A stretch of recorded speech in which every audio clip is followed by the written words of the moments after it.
Hi, I'm Jim Bergeron, pastor at Holy Cross Lutheran Church in Houston, Texas. This is a sermon for the seventh Sunday of Epiphany, Luke 6:27 to 38.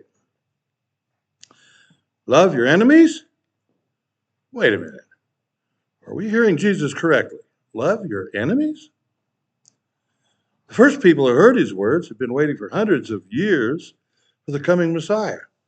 They had been waiting through persecution, slavery, governmental oppression, brutal torture, and the Messiah was expected to even that score.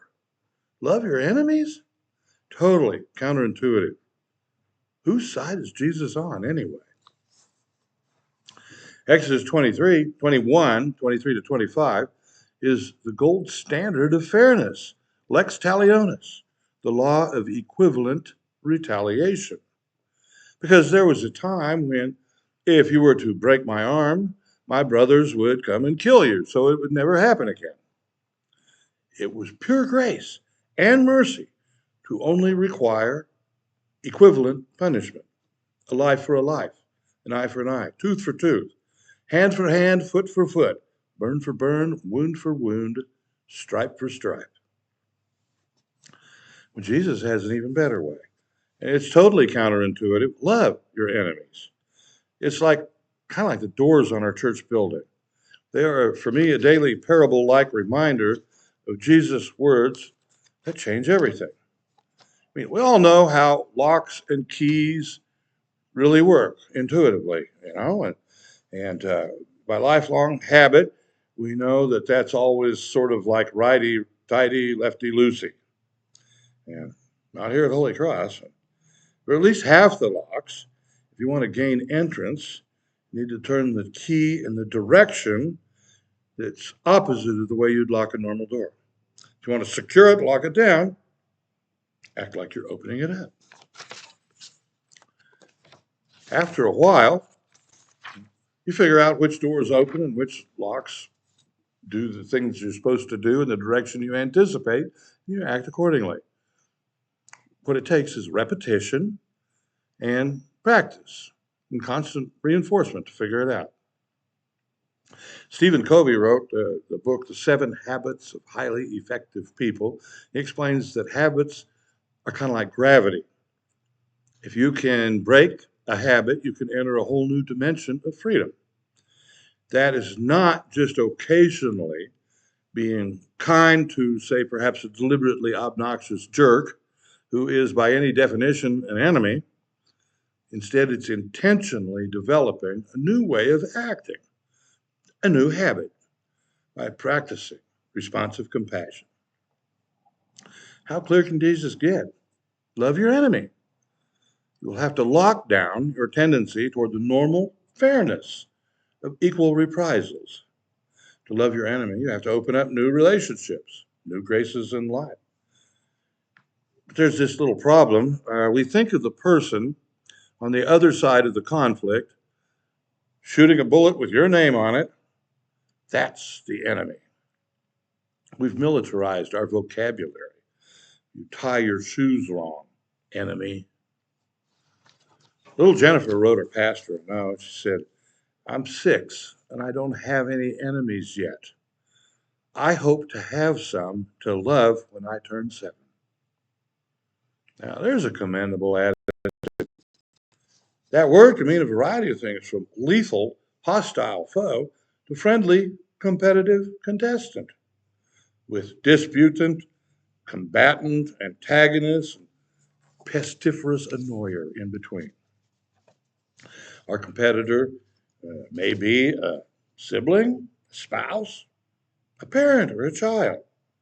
The friction we experience might be with a coworker or an uncooperative neighbor, a fellow Christian congregant, or a random bad driver. Do you want things to eventually, often immediately, go a little bit better? Start to love them. Pray for them. Lift them up. Yield. Give them the right of way. And then some. It's not easy, but you will see good results. With practice, it turns into a contagious habit of of natural graciousness. Your enemy is probably, and maybe even rightfully, expecting, preparing for something else, like a future escalated reaction. And you'll be making the whole universe a different place, a better place for all life by chilling out and then some. Don Rickles, Mr. Warmth himself, made money off of his abrasive and abusive humor. When I first heard him, I immediately disliked him. Sooner or later, he would, make it clear that he was pulling people's legs, and they might go for that or not. Some took offense. He was friends with a group back then in entertainment called the Rat Pack, which included Dean Martin and Frank Sinatra. He especially liked to pick on and insult Frank Sinatra. Make yourself comfortable, Frank. Go hit somebody. Man, not exactly Jesus' advice. One night, Rickles was with a date at the Sands in Las Vegas. She just wouldn't believe that he actually knew Old Blue Eyes. Before their food was served, he excused himself to go to the washroom. He stopped at Sinatra's table and whispered, "Hey, Frankie, can you just come over? Just say hi, Don." "No problem, Don." So Rickles sat down to eat with his date. Sinatra came over to the table and said, "Hey, Don, how the heck are you?" Don said, "Not now, Frankie. I'm with someone important." Back in the 60s, there was a radio talk show host named Joe Pine, who was one of the most confrontational, abrasive public figures around at the time. One of his favorite phrases for dismissing a guest that he felt was wrong was, "Go gargle with razor blades." In a few short minutes, he could happily destroy a career by making politicians, celebrities, and hungry entertainers, look self-serving and stupid. Nevertheless, he did interesting things like exposing a narcotics scandal at a Riverside, California high school to high acclaim. People speculated about his acid style. Where did that come from? He had had a leg amputation from an injury in the war, and then subsequent cancer. Maybe that embittered him, or maybe he was just kind of nasty from birth.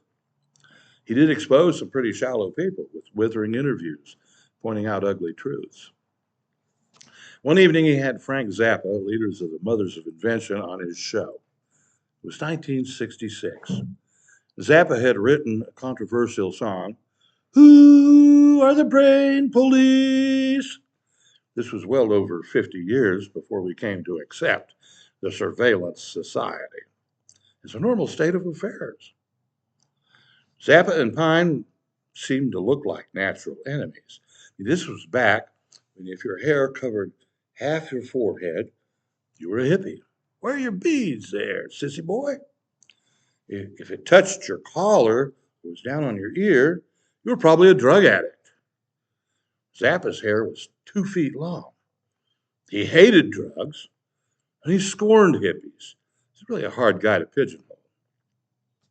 Joe Pine's opening comment was, "Well, Frank, I guess your long hair makes you a girl." And Zappa kindly replied, "Well, Joe, I guess your wooden leg makes you a table." And they both started giggling at how ludicrous that was. So, following a caustic opening diffused by a guy that was really a brilliant, prolific composer, was this amazing discussion on the evils of government censorship of the music industry, comedy, really all of the spoken arts. It was a First Amendment extravaganza. The show went from vicious barbs to Civics 101 in seconds. So respond. Even the competitors, don't react. Add on a little extra, a little compassion, and then some. It's natural to love those who love you. Now, you don't get a hero cookie for that. You can do better. Love those who don't love you. Love your friends, and then some. You do good things for good people that do good things for you. Craven, hard-hearted criminals do that much for each other. You owe me. You don't get extra credit for that. Do good to your friends and then some. Do good to those who seem like they're trying to do you in. Loan friends money. Naturally, they're going to pay you back. They want to stay friends. Everybody's happy. That's good to do. And then some. Help someone who you know will never pay you back. Doesn't cost that much to lift the atmosphere by being unexpectedly generous in our interactions with other people. We're second chance people. We're the keep the score no more people. You can count on us to do the right thing and then some. So the time is right for being aware of that pesky person who God has placed in our path to ponder about and to love. The time is right to know that the love of God vertically can't really happen without the love of God horizontally to family, neighbor, and enemy. It's time to make a few thoughtful adjustments, which will make the whole world a better place. And if that's too hard, then just pray every morning, Lord, please treat me today the way I treat people tomorrow, and then some. Amen.